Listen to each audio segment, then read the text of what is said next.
இப்ப இருக்கிற பெரிய பண பிரச்சனைகளில் ஒன்று பணம் சேமிக்க தெரியாதது தான். மாசம் முடியறதுக்கு முன்னாடியே சம்பளம் தீர்ந்துடுது. நான் எப்பவுமே பணம் சேமிக்க தெரிஞ்ச ஆளுதான். ஆனா எப்பவும் பண கஷ்டத்துல இருக்கிற நண்பர்களோட தான் சுத்திக்கிட்டு இருந்தேன். அப்பதான் நான் சில விஷயங்கள் பண்ணுவேன், ஆனா மத்தவங்க அதை செய்ய மாட்டாங்கங்கிறத கவனிக்க ஆரம்பிச்சேன். வணக்கம், நல்லா இருக்கீங்களா? இன்னைக்கு கடைசியில நீங்க கடனை அடைச்சிட்டு மாசம் உங்க பேங்க் அக்கவுண்ட்ல கொஞ்சம் பணம் சேர்க்கறதுக்கான 7 வழிகளை பார்க்க போறோம். இப்பெல்லாம் என்ன நடக்குதுன்னா, நம்ம வெளியே சாப்பிட போனாலும் ஏதாச்சும் வாங்க போனாலும் எல்லாத்துக்கும் கார்டுல தான் பணம் கொடுக்கறோம். மெஷின்ல கார்டை ஸ்வைப் பண்றோம், பின் நம்பரை டைப் பண்றோம், அவ்வளவுதான். இதுல இருக்கிற பிரச்சனை என்னன்னா, கார்டுல பணம் கொடுக்கும்போது அடடா நம்ம காசு கரைஞ்சுக்கிட்டே இருக்குங்கிற ஒரு ஃபீலிங் நமக்கு வராது. இது கடைக்காரங்களுக்கு நல்லது தான், ஆனா நமக்கோ ரொம்ப கெடுதல். ஏன்னா இப்படி நம்மளோட பணக்கட்டுப்பாட்டை இழந்து அதிகமா செலவு பண்ணிடுறோம். கையில காசு வந்தா காத்துல போற தூசி மாதிரி தான் நம்ம பெரியவங்க சொன்ன பழைய பொன்மொழியை இனிமே ஓரம் கட்டிடுங்க. உண்மையை சொல்ல போனா உங்க பர்ஸ்ல இருக்கிற அந்த கார்டு தான் உங்க பண பலத்தை அப்படியே சூறாவளியா கிளப்பி எல்லாத்தையும் கரைச்சிக்கிட்டு இருக்குது. முதலாவது டிப்ஸ், காசை பணமா அதாவது நோட்டா உபயோகிங்க. நமக்கு தெரியும் நம்ம ஊர்ல திருட்டு பயம் எல்லாம் இருக்கு, ஆனா இதை சின்ன சின்ன விஷயங்கள்ல கடைபிடிக்க முயற்சி பண்ணுங்க. ஒருவேளை நீங்க ஷாப்பிங் போறீங்கன்னு வச்சுப்போம், அப்ப ஏடிஎம்முக்கு போய் எவ்வளவு செலவு பண்ணலாம்னு நீங்க நினைக்கிறீங்களோ அவ்வளவு பணத்தை எடுத்துக்கோங்க. இது நீங்க அதிகபட்சம் எவ்வளவு செலவு பண்ணுவீங்கிறதுக்கு ஒரு வரம்பை போட்டுடும்.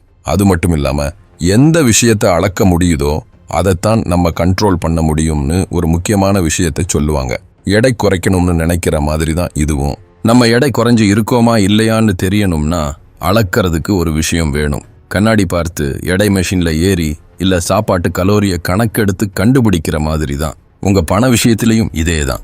நீங்க உங்க காசை எங்கே செலவு பண்றீங்கன்னு எழுதி பார்க்க ஆரம்பிச்சீங்கன்னா, எல்லாமேன்னு சொல்லல, எந்தெந்த விஷயத்துக்கு எவ்வளவுன்னு மட்டும் குறிச்சு வச்சாலே போதும், உங்களுக்கு நிறைய ஆச்சரியங்கள் கிடைக்கும். உதாரணத்துக்கு, உங்க சம்பளத்துல பெரிய பங்கு ஆபீஸ்ல ஸ்நாக்ஸ் வாங்கவே போகுதுன்னு தெரிய வரும். ஆனா அதே காசுக்கு வார கடைசியில மார்க்கெட்ல பழங்கள் வாங்கினா பணம் மிச்சமாகும், உடம்புக்கும் நல்லதுங்கிறத நீங்க அப்பத்தான் உணர்வீங்க. இரண்டாவது டிப்ஸ், உங்க செலவுகளை கட்டுப்படுத்துங்க.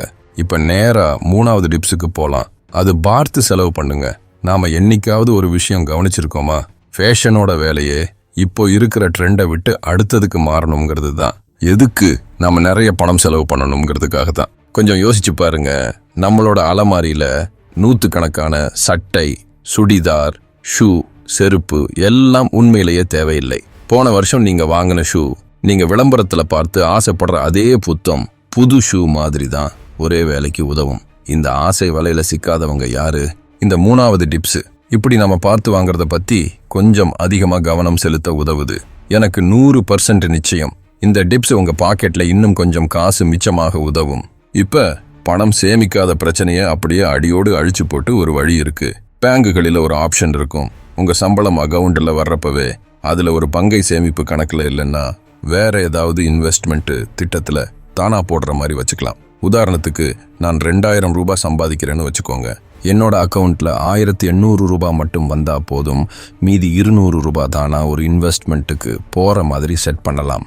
பெரிய கம்பெனிகள்லயும் பென்ஷன் திட்டங்கள், நிதி கூட்டுறவு சங்கங்கள்லாம் இருக்கும். பணம் சேர்க்க கஷ்டப்படுறவங்களுக்கு இதெல்லாம் ஒரு நல்ல சான்ஸ்னு நான் நினைக்கிறேன். ஏன்னா பணம் தானா கட்டாயிடும். அது மட்டும் இல்லாம இந்த திட்டங்கள் பேங்குகளை விட அதிக லாபம் கொடுக்கும். 4வது டிப்ஸ், தானா பணம் கட்டாகிற வசதிகளை பாருங்க. இந்த டிப்ஸ் யாருக்குன்னா, யார் எப்பவுமே கையில காசு இல்லாம சம்பளத்துக்கு ஏத்த மாதிரி அட்ஜஸ்ட் பண்ணிட்டே இருக்காங்களோ அவங்களுக்கு ரொம்ப முக்கியம். இதுதான் 5வது டிப்ஸ். உங்க சம்பளத்தை உழைப்பு நாட்களா யோசிங்க. இது எப்படின்னா, நான் மாசம் 25,000 ரூபாய் சம்பாதிக்கிறேன்னு வச்சுப்போம். 3000 ரூபாய் உள்ள ஒரு லேட்டஸ்ட் மாடல் டிஷர்ட்டை வாங்கணும்னு ஆசைப்படுறேன். இப்போ அந்த டிஷர்ட்டை வாங்க நான் எத்தனை நாள் வேலை பார்க்கணும்? இது ஒரு சாதாரண கணக்கு. ஒரு மாசத்துக்கு சுமார் 25 நாட்கள் வேலை பார்க்குறீங்கன்னு வச்சுப்போம். 25,000 25ஆல வகுத்தா ஒரு நாளைக்கு 1000 ரூபாய் சம்பளம் வரும். இப்போ நான் 3000 ரூபாய் டிஷர்ட் வாங்கணும்னா 3000 1000ஆல வகுத்தா 3 நாட்கள் உழைப்புன்னு தெரியுது. அதாவது வெறும் ஒரு டிஷர்ட்டை வாங்க நீங்க 3 நாள் முழுசா வேலை செய்யணும். இப்போ உங்களுக்குள்ள ஒரு கேள்வி கேட்கணும். உங்க உணவு, இருப்பிட செலவு எல்லாத்தையும் விட்டுட்டு வெறும் ஒரு டிஷர்ட்டை வாங்க 3 நாள் கஷ்டப்படணுமா? இப்படி கணக்கு போட்டீங்கன்னா எந்த விஷயத்துக்காக பணத்தை செலவு பண்ணலாம், எதுக்கு தேவையில்லைன்னு தெளிவா புரியும். ஒரு 25,000 ரூபாய் சம்பளம் வாங்குற ஆளு நானா இருந்தா 3000 ரூபாய் டீசர்ட் நான் எக்காரணம் கொண்டும் வாங்க மாட்டேன். செலவை குறைக்கிறதோட நாம கவனிக்க வேண்டிய இன்னொரு வழி இருக்கு. அதுதான் 6வது டிப்ஸ். உங்க செலவை குறைக்கிற அதே சமயத்துல உங்க வருமானத்தையும் அதிகப்படுத்துங்க. நீங்க எவ்வளோ சம்பாதிக்கிறீங்களோ அதை எப்படி அதிகப்படுத்துறதுன்னு பாருங்க. சில நேரம் நீங்க வேலை செய்யற கம்பெனில இதுக்கு வாய்ப்பே இல்லாம இருக்கலாம். என் மனசுக்குள்ள ஒரு தியரி, கணிப்பு இருக்கு. அதை என் நண்பர்கள், எனக்கு நெருக்கமானவங்க கிட்ட சொல்லி பார்த்தா இப்போ வரைக்கும் 100% உண்மையாகவே இருக்கு. எப்படின்னா, யாரு போதைப் பொருள் உபயோகிக்கிறாங்க, யாரு யூஸ் பண்ணல, யாரு உற்பத்தி திறனா இருக்காங்க, யாரு சோம்பேறின்னு அவங்க பேங்க் அக்கௌண்ட்டை பார்த்தே ஈஸியா சொல்லிடுவேன். இது என்னோட தனிப்பட்ட கருத்து தான். ஆனா யார் காசை சேமிக்கிறாங்களோ அவங்க மனசுல ஒரு விஷயம் வரும். இந்த நிமிஷம் கிடைக்கிற சின்ன சந்தோஷத்தை விட எதிர்காலத்துல இதை விட பெரிய சந்தோஷம் ஒன்னு காத்துக்கிட்டு இருக்குங்கிற எண்ணத்தை வளர்த்துப்பாங்க. அப்பப்போ விலை ஜாஸ்தியான ரெஸ்டாரண்ட்ல சாப்பிட்றத விட்டுட்டு ஒரு சொந்த வீடு வாங்கணும்னு பணம் சேமிக்கிறத மனசுல வச்சுக்கணும். போதைப் பொருள்ல இருக்கிற அந்த நிமிஷ சந்தோஷத்தை விட்டுட்டா அதோட வேண்டாத பிரச்சனைகள்ல இருந்து தப்பிச்சுக்கலாம். இப்போ நம்ம செய்யறதுல கவனம் செலுத்தினா பின்னால நம்ம குடும்பத்தோட சந்தோஷமா நேரம் செலவழிக்கலாம். உங்களுக்கு புரிஞ்சிருக்கும்னு நம்புறேன். பணம் சேமிக்கிறத பத்தின இந்த கருத்துக்கள் பொதுவாவே உங்க வாழ்க்கையை நல்லதாக்குங்கிறதுக்கு இதேதான் காரணம். ஒரு முறை நீங்க பணம் சேமிக்க ஆரம்பிச்சிட்டா உங்க வாழ்க்கையில நிறைய நல்ல விஷயங்கள் கூமிய ஆரம்பிக்கும். இப்போ நாம எடுக்கிற முடிவுகள் புத்திசாலித்தனமா இருந்தா நமக்கு எப்பவுமே ஒரு நல்ல எதிர்காலம் அமையும்னு நாம புரிஞ்சுப்போம். நிறைய பேர் இப்போ இருக்கிற ஒவ்வொரு நிமிஷத்தையும் அனுபவிக்க வேண்டும்னு சொல்லுவாங்க. ஆனா அவங்களுக்கு நல்ல எதிர்காலம் வரும்ங்கிற வாய்ப்பு ரொம்பவே அதிகம்னு அவங்க மறந்துடுறாங்க. இப்போ நீங்க எடுக்கிற முடிவுகளோட விளைவுகளை எதிர்காலத்துல கண்டிப்பா நீங்க சந்திக்கத்தான் போறீங்க. 7வது டிப்ஸ், உங்க வாழ்க்கைக்கான நல்லதை தேடுங்க. பணம் சேமிக்கிறதும் அப்புறமா அதை இன்வெஸ்ட் பண்றதும் நம்மளை ஒரு சிறந்த ஆளாக்கும் நோக்கத்தோட கரெக்டா பொருந்தி போகுதுன்னு நான் நம்புறேன். பணம்ங்கிறது வெறும் காசு இல்ல, அது ஒரு சக்தி.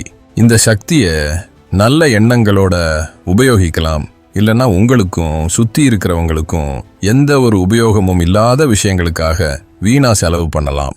இந்த சக்தியை எங்க உபயோகிக்கணும்னு கவனமா தேர்ந்தெடுங்க. பெரிய வணக்கம்.